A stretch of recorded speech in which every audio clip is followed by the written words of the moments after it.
Hello, my dear learners. Welcome to my new video. Here I am, Muhammad Tahir. In this video, I'm going to teach you on imperative sentence, both in Bengali and English. So without any further delay, let's get started right now.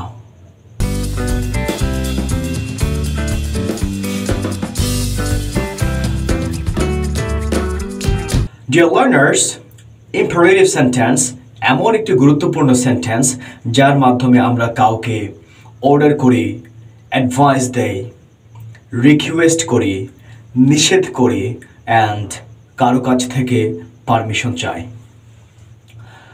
Dear learners, at first আমি কাউকে order করার জন্য যে sentence আমরা use করি সেটা makeup করা শেখাবো। এর জন্য ইংলিশে স্ট্রাকচার হলো শুরুতে V1 বা বেস ফর্ম বা present form of verb use করতে হবে, then object, then extension use করতে হবে। ফর এক্সাম্পল, রাইট অর্থ লেখা, এটা দিয়ে যদি আমরা মেকআপ করি তাহলে হবে কবিতাটি লিখো। রাইট দ্য পোয়েম, রচনাটি লিখো। Right the essay. Speak অর্থ কথা বলা, এটা দিয়ে যদি আমরা মেকআপ করি তাহলে হবে ইংরেজিতে কথা বলো। Speak in English. আমার সাথে কথা বলো। Speak with me. Draw অর্থ আঁকা, এটা দিয়ে যদি আমরা মেকআপ করি তাহলে হবে ছবিটি আঁকো। Draw the picture. দৃশ্যটি আঁকো। Draw the scenery. Dear learners, এই পর্যন্ত আমি যে সেন্টেন্সগুলো মেকআপ করলাম সেগুলো আমরা কাউকে অর্ডার করার জন্য ইউজ করি। এই প্রত্যেকটা অর্ডার করার সেন্টেন্সগুলোর শুরুতে আমি V1 ইউজ করেছি। তো যখন আমরা কাউকে অর্ডার করব তখন শুরুতে ইউজ করতে হবে V1. সেকেন্ডলি, আমি যে সেন্টেন্স মেকআপ করা শেখাবো সেটা হচ্ছে কাউকে নিষেধ করার জন্য যে সেন্টেন্স আমরা ইউজ করি সেগুলো।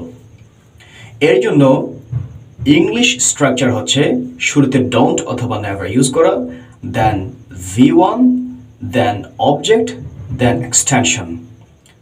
বাংলায় বাংলা ক্রিয়া শেষে হয়তো না থাকবে অথবা কখনো না থাকবে। যদি না হয় তাহলে আমাদেরকে শুরুতে ডোন্ট ইউজ করতে হবে, আর যদি কখনো না হয় তাহলে আমাদেরকে শুরুতে নেভার ইউজ করতে হবে। ফর এক্সাম্পল, কবিতাটি লিখিও না। Don't write the poem. কখনো কবিতাটি লিখিও না, এখানে আমি কখনো না বললাম, সেই কারণে শুরুতে ইউজ করতে হবে never. Never write the poem. কখনো ইংরেজিতে কথা বলিও না। Never speak in English. ইংরেজিতে কথা বলিও না। Don't speak in English. ছবি আঁকিও না। Don't draw picture. কখনো ছবি আঁকিও না। Never draw picture. Dear learners, এই যে সেন্টেন্সগুলো আমি মেকআপ করে দেখালাম এই সবগুলো আমরা কাউকে নিষেধ করার জন্য ইউজ করব। তো যখন শুধু না বলবো তখন শুরুতে ডোন্ট ইউজ করতে হবে, আর যখন কখনো না বলবো তখন আমাদেরকে নেভার ইউজ করতে হবে একদম শুরুতে। থার্ডলি, আমি যে সেন্টেন্স মেকআপ করা শেখাবো সেটা হচ্ছে কাউকে আমরা কারোর কাছ থেকে যদি আমরা পারমিশন নেই সেই ধরনের সেন্টেন্সগুলো। তার জন্য ইংলিশ স্ট্রাকচার হচ্ছে শুরুতে আমাদেরকে লেট ইউজ করতে হবে, তারপরে সাবজেক্টের অবজেক্ট ফর্ম ইউজ করতে হবে, দেন V1, দেন অবজেক্ট, দেন এক্সটেনশন। বাংলায় এই ধরনের সেন্টেন্স তৈরি করতে বাংলা ক্রিয়া শেষে তে, দিন অথবা তে দাও যোগ করতে হবে।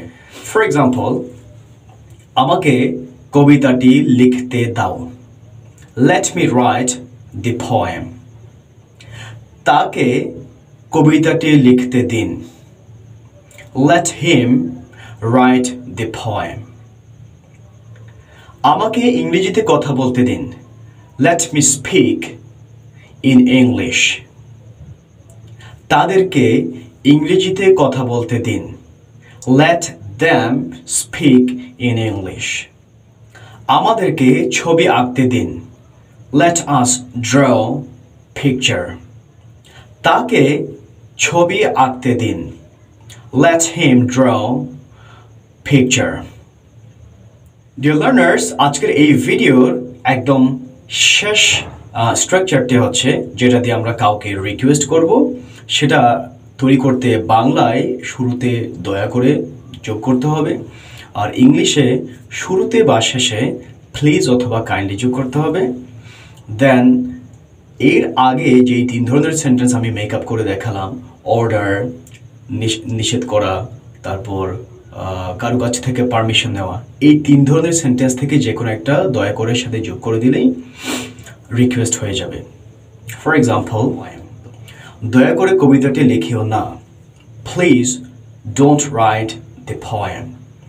দয়া করে আমাকে কবিতাটি লিখতে দিন। Please let me write the poem. দয়া করে ইংরেজিতে কথা বলো। Please speak in English. দয়া করে ইংরেজিতে কথা বলিও না। Please don't speak in English. দয়া করে আমাদেরকে ইংরেজিতে কথা বলতে দিন। Please let us speak in English. দয়া করে ছবিটি আঁকো। Please draw the picture. দয়া করে দৃশ্যটি আঁকিও না। Please don't draw the scenery. দয়া করে আমাদেরকে দৃশ্যটি আঁকতে দিন। Please let us draw the scenery.